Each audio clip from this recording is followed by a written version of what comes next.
திருவனந்தபுரம் மாவட்டத்தில் உள்ள 3 கிராமங்களில் திங்கட்கிழமை 23 வயது இளைஞர் ஒருவர் தமது காதலி உள்ளிட்ட 5 பேரை கொலை செய்த சம்பவம் அதிர்வலைகளை ஏற்படுத்தியது.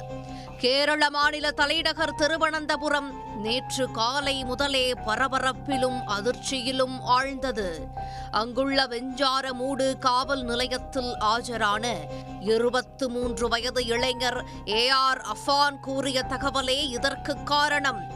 தமது காதலி, உடன் பிறந்த தம்பி, அப்பாவின் சகோதரர், அவரது மனைவி, பாட்டி மற்றும் தாயாரை கத்தியால் குத்தியும் சுத்தியலால் அடித்தும் கொன்றுவிட்டதாக கூறிய அவர் இறப்பை உறுதி செய்ய சிலிண்டரை திறந்துவிட்டதாகவும் தெரிவித்ததை கேட்டு போலீசார் அதிர்ச்சியில் உறைந்தனர். ADGP மனோஜ் ஆப்ரஹாம் உத்தரவின் பேரில் கொலை நடந்த இடங்களுக்கு போலீசார் விரைந்தனர். அப்போது 13 கிலோமீட்டர் தொலைவில் 3 கிராமங்களில் 3 வீடுகளில் இரத்த வெள்ளத்தில் 5 பேர் உயிரிழந்து கிடந்தனர். சடலங்களை மீட்டு உடற்கூராய்வுக்காக அரசு மருத்துவமனைக்கு அனுப்பி வைத்தனர். அவர்கள் 19 வயது காதலி ஃபர்சானா, 13 வயது தம்பி அஃப்சான், தந்தையின் தாயார் 88 வயது சல்மா பீவி, தந்தையின் சகோதரர் 69 வயது லத்தீப், அவரது மனைவி 59 வயது ஷஹீதா என அடையாளம் காணப்பட்டனர். 40 வயது தாயார் ஷமீனா புற்றுநோயாளியாவார்.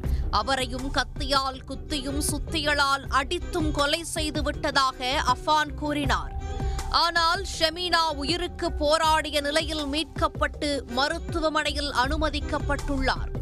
இந்த சம்பவம் தொடர்பாக திருவனந்தபுரம் புறநகர காவல் கண்காணிப்பாளர் KS சுதர்சன் கூறுகையில் 5 இறப்புகளும் உறுதி செய்யப்பட்டுள்ளதாக தெரிவித்தார். அது தொடர்பாக 2 காவல் நிலையங்களில் 3 வழக்குகள் பதிவு செய்யப்பட்டுள்ளன என்றார்.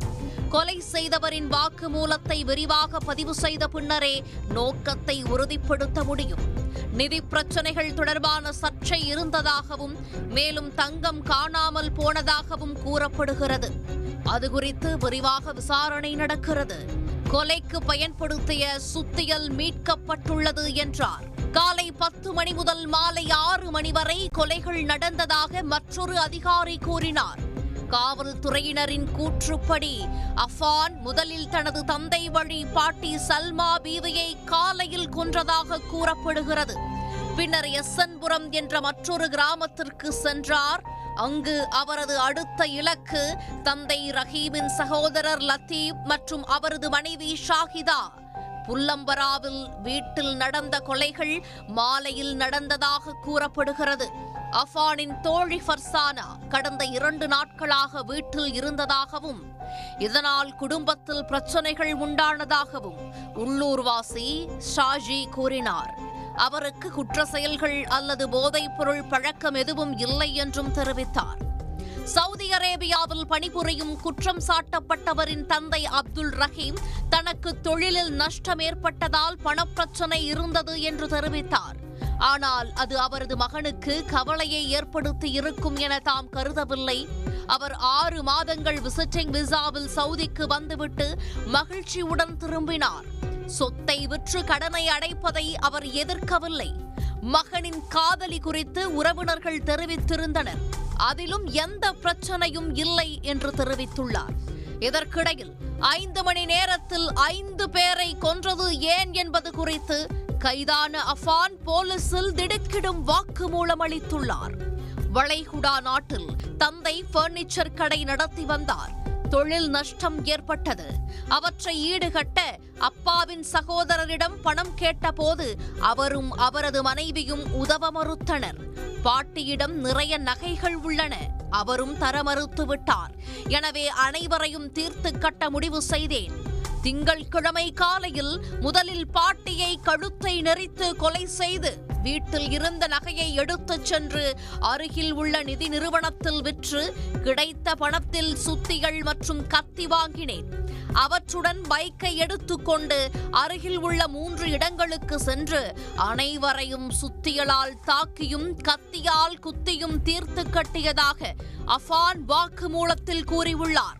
தனது தாயார் புற்றுநோயாளி என்பதால் அவர் தனியாளாக பிரச்சனைகளை எதிர்கொள்வதை விரும்பவில்லை.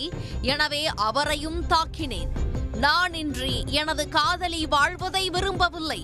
எனவே அவரை எனது வீட்டுக்கு அழைத்து கொலை செய்தேன்.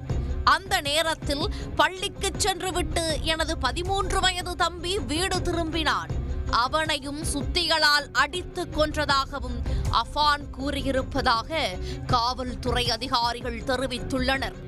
அனைவரையும் கொன்ற பின்னர் தானும் எலி மருந்து சாப்பிட்டதாக கூறிய அஃபான் காவல் நிலையத்திலேயே மயங்கி விழுந்தார்.